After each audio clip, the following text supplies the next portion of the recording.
안녕하세요. 참사랑 성교회를 섬기고 있는 배성현 집사입니다. 참사랑 성교회를 섬긴 지는 3년 반 정도 됐고요. 작년에는 회장을 맡아 봉사했었습니다. 제가 섬기는 공동체는 참사랑 성교회입니다. 참사랑 성교회는 소년원에 수감된 청소년들과 교도소에 있는 재소자들의 교화와 선교를 위해 직접 교정시설로 찾아가는 공동체예요. 지금 섬기고 있는 소년원은 로뎀 청소년학교, 신촌 정보통신학교, 서울 소년분류심사원, 고봉중고등학교 이렇게 4군데고요. 천안 외국인 교도소에도 사역을 나가요. 보통 한 달에 한 번이나 2달에 한 번 10명에서 15명이 한 팀이 돼서 찾아갑니다. 목사님부터 회장, 부회장, 찬양자, 반주자, 그리고 멘토링 선생님까지 팀으로 움직이는 공동체죠. 저희가 그곳에서 하는 사역은 아이들에게 간식을 나눠주고 함께 예배를 드리는 거예요. 그리고 아이들에게 받은 기도 제목을 모아서 전체 원래 때 나누고 중보 기도를 합니다.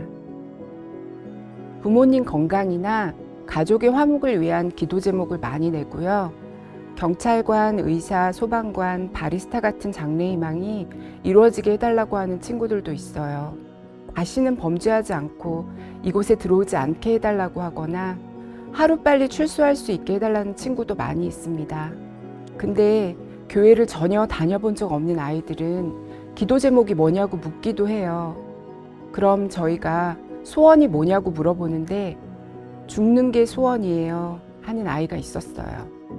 가슴이 너무 아프더라고요.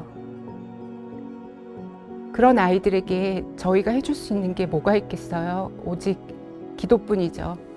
아이들이 받은 상처가 아물고 다친 마음이 열려서 그 안에 하나님의 사랑이 전해지기를 저희 회원 모두가 한 마음으로 기도합니다.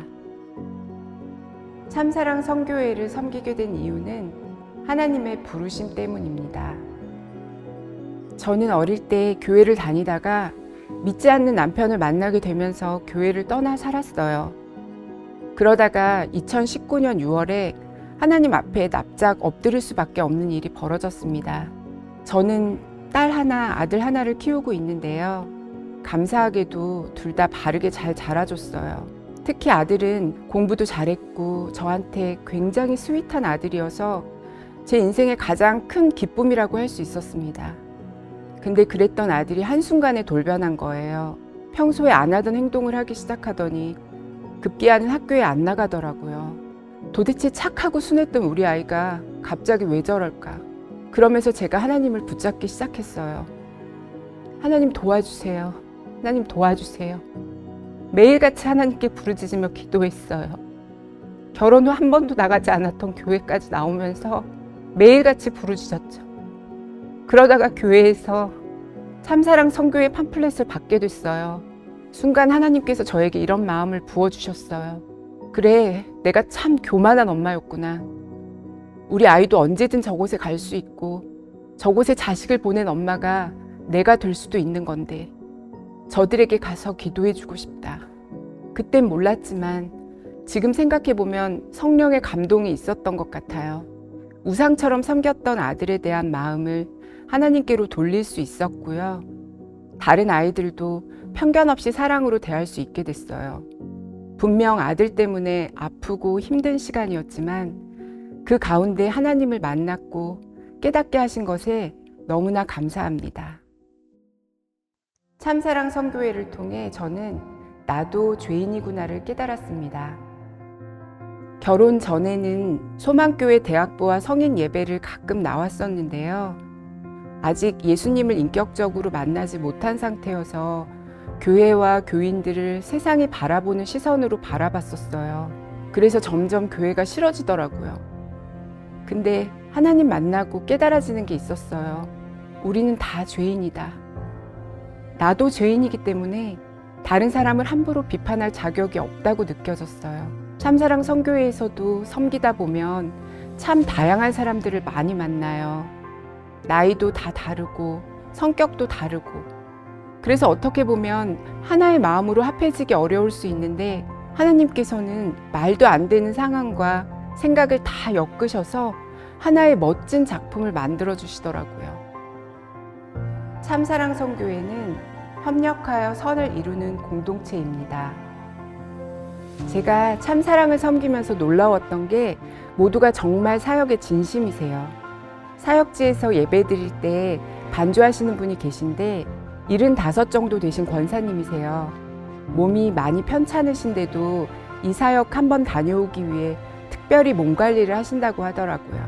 그리고 율동을 담당하시는 권사님은 78이신데 얼마나 귀여우신지 율동하는 모습을 본 학생들이 자기 할머니 같다며 좋아해요. 정말 한 분 한 분이 이 사역에 진심이셔서 참사랑 선교회가 지금까지 이어져 올 수 있는 게 아닐까 싶어요. 저는 사실 잘하는 게 하나도 없는 사람이라고 생각했어요. 반주도 못하고 율동도 못하고요. 근데 딱 하나, 유일하게 잘할 수 있는 게 있다면 운전이었어요. 운전만큼은 누구보다 자신 있었는데 하나님께서 그 부분을 기쁘게 사용해 주시더라고요. 아이들의 간식을 준비해서 직접 배달했었는데 제 차가 큰 편이라 짐도 많이 실리고 사람도 많이 탈 수 있다고 다들 너무 좋아해 주셨어요. 그때 받은 은혜도 얼마나 큰지 몰라요. 운전할 때마다 제 옆에 타시는 분들이 달라졌었는데 때마다 하나님께서 제게 주시는 말씀이 달랐어요. 참사랑 선교회는 이렇게 함께함으로 누릴 수 있는 은혜들이 정말 큰 것 같아요. 참사랑 선교회를 통해 제가 만난 하나님은 기이한 사랑입니다. 제가 아들 문제로 어려워할 때 이곳으로 불러주신 것도 하나님의 사랑이었고 곁에 좋은 동역자들을 보내주셔서 같은 아픔을 나누게 하신 것도 하나님의 은혜였어요. 코로나와 같은 어려운 상황에도 사역을 멈추지 않게 하신 것, 믿음의 권사님들의 기도로 사역제 아이들이 변화되는 것도 모두 다 하나님이 하신 일이죠. 아마도 저는 하나님의 이 기이하고 뜨거운 사랑을 계속 경험하고 싶기에 5년이고 10년이고 참사랑 선교회를 포기할 수 없을 것 같아요. 참사랑 선교회는 요셉 같은 아이들이 모여 있는 곳에 하나님의 특별한 꿈과 사랑을 전하는 가브리엘 같은 천사들의 공동체입니다. 저처럼 아무것도 못하셔도 괜찮습니다. 하나님께서는 여러분에게 딱 맞는 자리를 준비해 놓고 계세요. 하나님의 기이한 사랑을 경험할 마음의 준비만 하시면 됩니다. 기다리고 있겠습니다.